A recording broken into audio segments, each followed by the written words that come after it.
대구시가 올해 전기차 6천여 대를 지원하기로 하고 보조금 신청을 받습니다.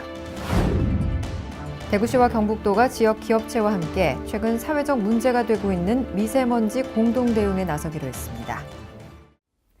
시청자 여러분 안녕하십니까? 행복한 시민 자랑스런 대구입니다의 이정윤입니다. 첫 소식 전해드립니다.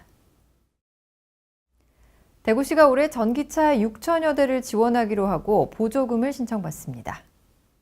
올해 보급계획은 전기차 6,116대, 이륜차 1,423대로 총 7,539대를 지원합니다.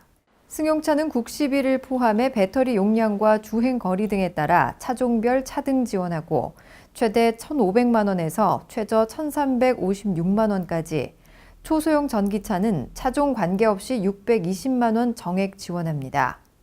환경 개선 효과가 높은 전기택시의 경우 200만 원을 추가 지원해 차종에 관계없이 1,500만 원까지 보조금을 받을 수 있습니다. 이륜차는 차종에 따라 100만 원부터 최대 175만 원, 국시비가 포함되면 총 200만 원에서 350만 원까지 지원됩니다.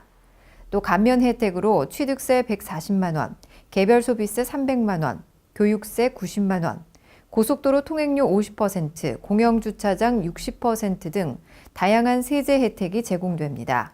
전기화물차 450대 보급은 올 상반기 환경부 보조금 평가 인증을 받아 생산 후 보급할 예정입니다.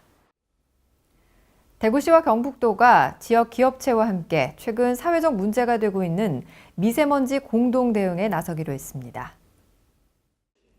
그동안 미세먼지 저감을 위해 노후 경유차 폐차 지원 사업 등 다양한 정책 사업을 시행한 결과 미세먼지 농도는 점차 개선됐지만 시민의 기대 수준에는 미치지 못했습니다. 이에 주변 영향 지역과의 협력 및 다양한 오염원 관리를 위해 대구, 경북, 기업체 간 미세먼지 공동 대응 협약을 체결하게 됐습니다. 이번 협약의 목적은 대구, 경북 지역에서 미세먼지 배출량의 상당량을 차지하고 있는 기업체와의 자율 책임 저감 협약 체결로 미세먼지로부터 안전한 대기질을 체감할 수 있도록 하기 위함입니다. 이에 따라 대구시와 경북도는 미세먼지 정보 제공, 비상 저감 조치 발령 시 상호 소통 체계 구축 등 협약 이행을 독려하고, 참여 기업체는 고농도 미세먼지 비상 저감 조치 발령 시 가동 시간 자율 조정, 연차별 배출 오염물질 총량 감축 목표를 정해 달성키로 했습니다. 한편 기업체별 감축 목표와 이행 계획을 받아 연 1회 이행 평가를 실시하고, 우수업체에 대해서는 표창과 정기 점검 면제 등의 인센티브를 제공할 예정입니다. 이어서 한 주간 시정 단신을 알려드립니다.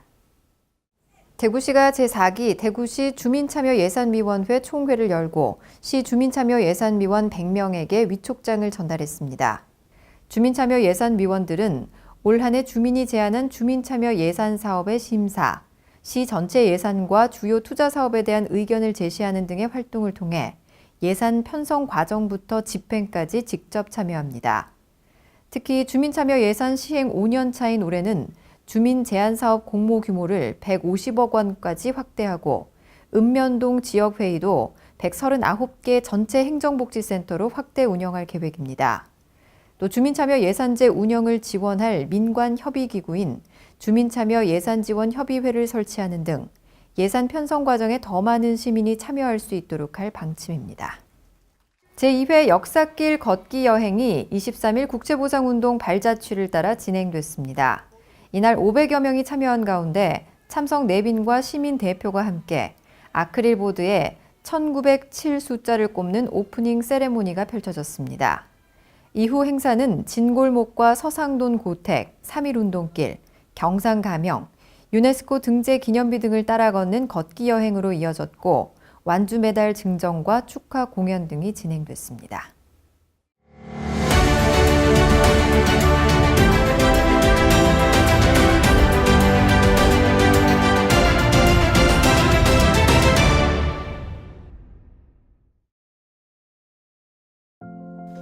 (2013년 6월) 도시재생 활성화 및 지원에 관한 특별법 지정과 함께 그해 12월부터 시작된 도시재생사업. 산업 구조의 변화, 즉 도시 확장으로 인해 상대적으로 낙후된 기존 도시에 새로운 활력을 불어넣는 것이 목적입니다. 2018년 도시재생 뉴딜 사업에는 대구도 7곳이 선정되었습니다. 오늘부터는 대구의 대표적인 도시재생 지역으로 떠나볼 텐데요. 첫 번째로 찾아온 곳은 원곡의 마을 재생 사업이 이루어진 곳입니다. 원곡의 마을 일대는 1990년대 인근 염색 공장들이 전성기를 누렸을 때만 해도 원곡의 시장에 100개가 넘는 상점들의 손님이 넘쳐나고 활기가 넘쳤는데요. 하지만 공단이 쇠퇴하면서 열악한 주거 환경, 급격한 인구 유출 등으로 재생 사업이 절실하게 필요한 지역이 되었습니다. 원곡의 마을 재생 사업으로 먼저 빈집과 유휴지를 정비했는데요. 텃밭이나 정원 그리고 쉼터를 마련하고 원곡의 시장 육성 사업을 통해 브랜드 디자인 개발을 시도했습니다. 주민들이 모여 소통할 수 있는 커뮤니티 센터도 생겼는데요. 20년간 방치돼 있던 폐허 시설이 원곡의 다락방이라는 이름으로 새롭게 탄생했습니다. 1층에는 주민 쉼터와 북카페가 있고요. 독서는 물론 다양한 마을 공동체 프로그램을 진행할 수 있고 2층에는 원곡의 마을 재생사업 현장 지원센터도 있습니다. 시설 하나로 동네 전체 분위기가 밝아지고 사람들이 활기를 느낄 수 있다는 것. 이것만으로도 긍정적인 효과를 제대로 본 것 같다는 생각이 드는데요. 예전 마을 모습과 다양한 벽화들을 보며 내려오는 계단길은 또 다른 재미를 주기도 합니다. 원곡의 길 조성의 핵심은 역사 스토리텔링입니다. 이 일대 마을에서 선정을 베풀었던 원님이 임기가 끝나고 이 고개를 넘어 한양으로 가던 중 숨을 거두었고 이를 슬퍼한 주민들이 원고개라는 이름을 지었다고 합니다.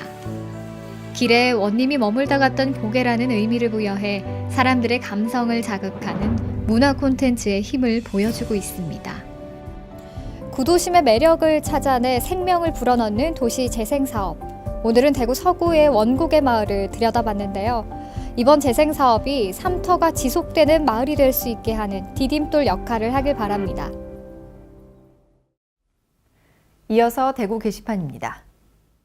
2019년 동성로 및 앞산 카페거리 야간 상설 공연 사업을 수행할 주관 단체를 모집합니다.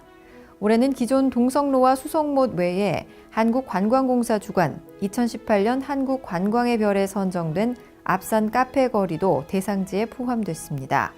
모집 기간은 2월 20일부터 3월 6일까지며 자세한 사항은 대구시 홈페이지 공고문을 참조하면 됩니다. 수성못 야간 상설 공연 주관단체는 수성구청에서 별도 모집 예정입니다.